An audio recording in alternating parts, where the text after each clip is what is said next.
훈민 한자 원리로 배우는 중학교 한자 자습서 학원 제50강 21번 짐승과 관련자입니다. 이 강의가 중학교 상권과 학원의 맨 마지막 강의입니다. 먼저 해부할 해입니다. 도우미 그림에는 소를 잡아서 살과 뼈를 발라놓은 그림이 있습니다. 해부할 해의 짜임은 대전과 소전에서는 뿔각변의 칼도와 소우를 결합해서 나타내었고, 해서에서도 뿔각을 글자의 변에 나타내고, 그 오른쪽 위에 칼도를 결합하고 그 밑에 소우를 결합하여 해부할 해의 글자 모양이 되었습니다.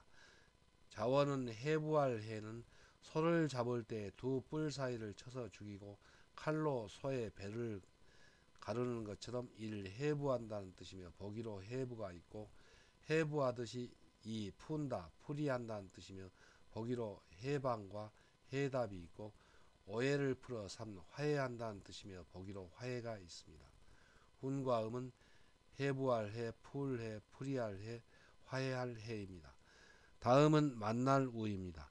도우미 그림에는 이 두 토끼가 우연히 만난 것을 나타낸 그림이 있습니다. 만날 우의 짜임은 대전과 소전에서는 걸어갈 차게 짐승우를 결합해서 나타내었고, 해서에서도 이 짐승우에 짐승들이 쏘다닌다는 뜻을 나타내는 걸어갈 착을 받침으로 결합하여 만날 우의 글자 모양이 되었습니다. 자원은 만날 우는 짐승들이 쏘다니다가 우연히 만나듯이 이를 만난다는 뜻이며, 보기로 조우가 있고, 재난을 만나니 이 당한다는 뜻이 되며, 보기로 운한이 있고, 손님을 만나니 삼 대우한다는 뜻이 되며, 보기로 대우가 있습니다. 훈과 음은 만날 우, 당할 우, 대우할 우입니다. 한자를 쓰면서 마무리하겠습니다. 먼저 해부할 해, 풀해는 뿔각을 글자의 변에 나타내고, 그리고 그 오른쪽 위에 칼도와 소우를 결합해서 나타내었습니다.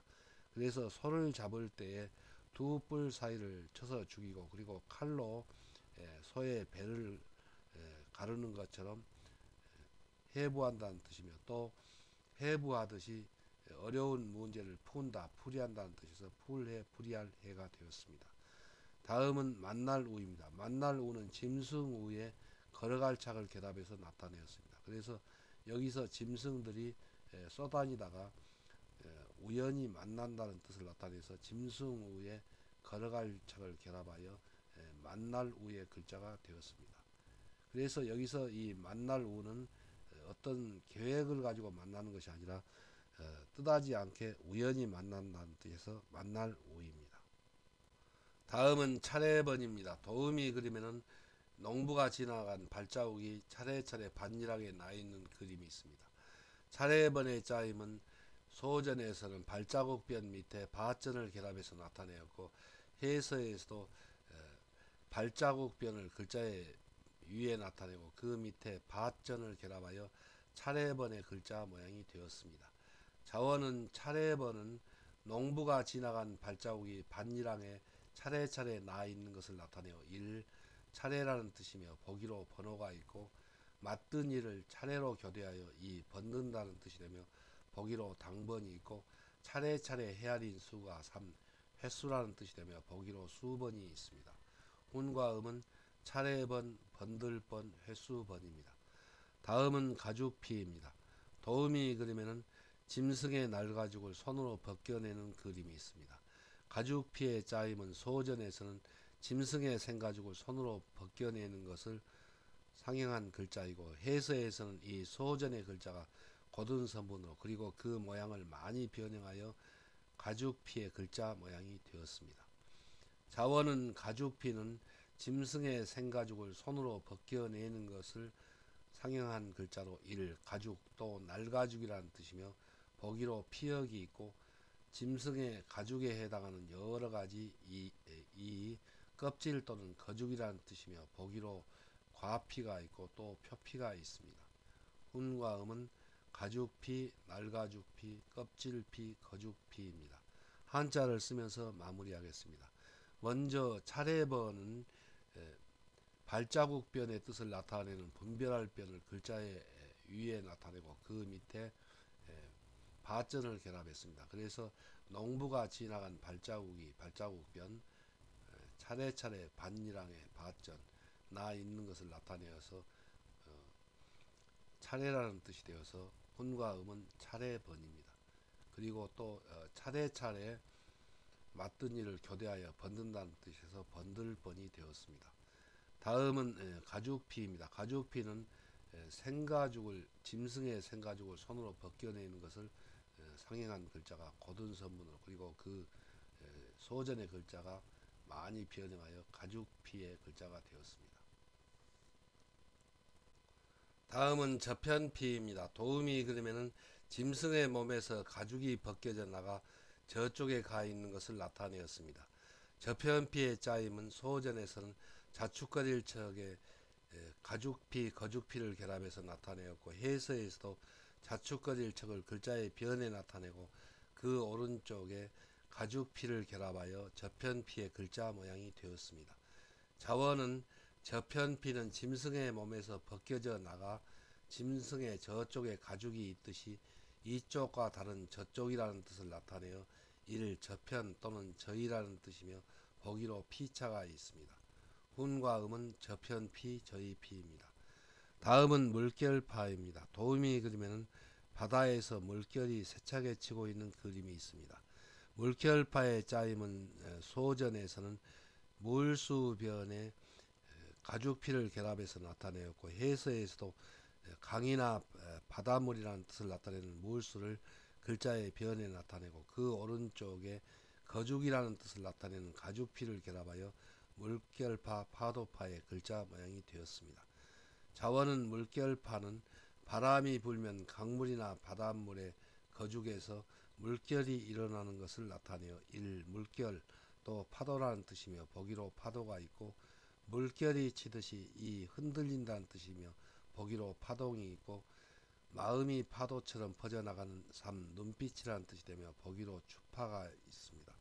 훈과 음은 물결파, 파도파, 흔들릴파, 눈빛파입니다.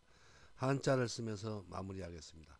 먼저 저편피는 자축거릴 척은 떨어져 나간다는 뜻입니다. 그래서 떨어져 나가서 그 생가죽이 짐승의 몸에 저쪽에 있다는 뜻을 나타내어서 이쪽이 아니고 다른 쪽인 저편 또는 저희라는 뜻이 되어서 훈과 음은 저편피, 저희피입니다.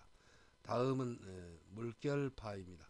물결파는 여기서 삼수변은 물은 물인데 강물이나 바닷물이라는 뜻입니다. 그리고 그 강물이나 바닷물에 가죽피는 거죽의 뜻입니다. 그 거죽에서 바람이 불면은 물결이 인다는 뜻에서 물결파가 되었습니다. 다음은 깨트릴파입니다. 도우미 그림에는 돌이 두 조각으로 쪼개진 그림이 있습니다. 그래서 조금 전에 쪼개진 이 부분이 바로 깨어진 부분인데, 깨어진 부분이 돌의 거죽이 되는 것을 나타내었습니다. 깨트릴파의 짜임은 소전에서는 돌석변에 가죽피를 결합해서 나타내었고, 해서에서도 돌석을 글자의 변에 나타내고 그 오른쪽에 거죽의 뜻을 나타내는 가죽피를 결합하여 깨트릴파, 깨어질파의 글자 모양이 되었습니다. 자원은 깨트릴파는 돌의 거죽은 깨뜨려지고 만고풍상을 겪어 이루어진 것을 나타내어 이를 깨뜨린다, 또 깨어진다는 뜻이며 보기로 파괴가 있고, 돌이 깨어지고 온갖 풍상을 겪듯이 이 다한다는 뜻이며 보기로 주파가 있습니다. 훈과 음은 깨뜨릴파, 깨어질파, 다할파입니다. 다음은 가죽혁입니다. 도우미 그림에는 짐승의 가죽을 벗겨서 털가죽의 털을 뽑아 놓은 그림이 있습니다. 이 가죽혁의 짜임은 소전과 해서에서는 이 부분이 짐승의 그 털가죽을 매다는 실형이고, 그리고 이 부분은 짐승의 털가죽을 나타내고, 입구 모양은 양손을 나타냅니다. 그리고 가로근 한 획은 털을 뽑는 것을 나타내어서 가죽혁의 글자가 짜임이 되었습니다. 자원은 가죽혁은 짐승의 날가죽의 털을 두 손으로 뽑는 것을 상형한 글자로 가죽 또는 날가죽이라는 뜻이며 보기로 피역이 있고, 짐승의 가죽을 벗기고 날가죽 털을 뽑아내면 전혀 다른 모습이 되듯이 이 혁신한다 또 고친다는 뜻이며 보기로 혁신이 있습니다. 훈과 음은 가죽혁, 다룬 가죽혁, 혁신할혁, 고칠혁입니다. 한자를 쓰면서 마무리하겠습니다. 먼저 깨뜨릴 바는 돌의 그 가죽은 깨뜨려져서 만들어진 것을 나타내었습니다. 그래서 돌석변에 거죽의 뜻을 나타내는 가죽피를 결합하여 깨뜨릴 파의 글자가 되었습니다. 훈과 음은 깨뜨릴 파, 깨어질 파입니다. 다음은 가죽혁입니다. 가죽혁은 짐승의 털가죽의 털을 양손으로 뽑는 것을 상징한 글자입니다. 그래서 조금 전에 그 짜임을 자세히 설명하였습니다. 그래서 차례로 쓰는 순서는 이렇게 쓰고 마지막에 이렇게 꿰입니다. 그리고 이 가죽혁은 화자 기억법으로 기억하면 20입의 가운데중에 10입이니까 가죽혁은 입중십이다. 입중십. 이렇게 생각하면서 여러분들이 쓰면은 잊지 않겠습니다. 다음은 다룸 가죽 위입니다. 도우미 그림에는 가죽으로 만든 가방의 그림이 있습니다. 다룸 가죽 위의 짜임은 소전에서는 어긋일체를 상하로 분리하고 그 가운데에 에워쌀 위를 결합해서 나타내었습니다. 해서에서도 오른발과 왼발을 번갈아 내딛는 발자국이라는 뜻을 나타내는 어긋일체를 상하로 분리하여 글자의 위와 아래에 나타내고 그 가운데 생가죽의 둘레의 뜻을 나타내는 에워쌀 위를 결합하여 다룸 가죽 위의 글자 모양이 되었습니다. 자원은 다룸 가죽 위는 오른발과 왼발을 번갈아 내딛는 발자국처럼 생가죽의 둘레에 못을 박아 털과 기름기를 뽑은 가죽이 오그라들지 않게 말려 가공하는 것을 나타내어 이를 다룸 가죽이라는 뜻이며 보기로 위대가 있고 가죽의 둘레에 빙 둘러 못을 박듯이 사물의 이 둘레 또는 주의라는 뜻을 나타내는 부분 글자의 뜻이고 가죽의 둘레에 박은 못자국이 왼발과 오른발을 번갈아 내딛는 발자국처럼 산 어긋난다는 뜻을 나타내는 부분 글자의 뜻으로 쓰입니다. 훈과 음은 다룸 가죽이 둘레 위, 주의 위, 어긋날 위입니다. 다음은 위대할 위입니다. 도우미 그림에는 위인의 그림을 바라보고 있는 어린이의 그림이 있습니다.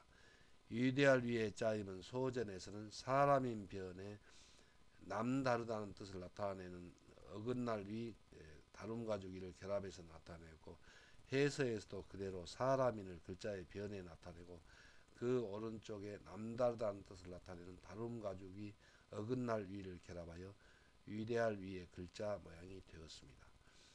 자원은 위대할 위는 위대한 사람은 보통 사람과 생각하고 행동하는 것이 남달리 뛰어난 것을 나타내어 이를 위대하다 또 훌륭하다는 뜻이며 보기로 위협이 있습니다. 훈과 음은 위대할 위, 뛰어날 위입니다. 한자를 쓰면서 마무리하겠습니다. 먼저 다룸 가죽이는 어긋일체를 상하로 분리하여 나타내는데 그 뜻은 오른발과 왼발을 번갈아 내딛는 발자국처럼 이 에워쌀 위는 그 가죽의 둘레, 생가죽의 둘레에 못을 박아서 그 가죽이 기름기를 뺀 그런 가죽이 말려서 가공할 때 오그라들지 않게 가공하는 것을 나타내서 다룸 가죽 위입니다. 다음은 위대할 위입니다. 위대할 위는 위대한 사람은 사람인입니다.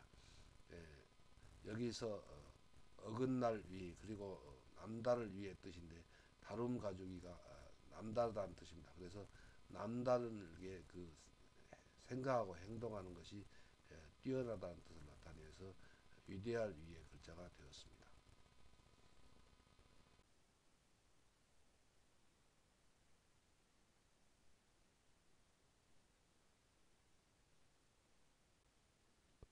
여러분은 훈민한자 강의 기초학습편에 이어서 훈민한자 원리로 배우는 중학교 한자 자습서 상권의 480글자와 중학교 한자 자습서 하권의 500글자까지 모두 980글자를 훈민한자의 완전학습 과정에 따라 잘 공부하느라고 참 수고가 많았습니다.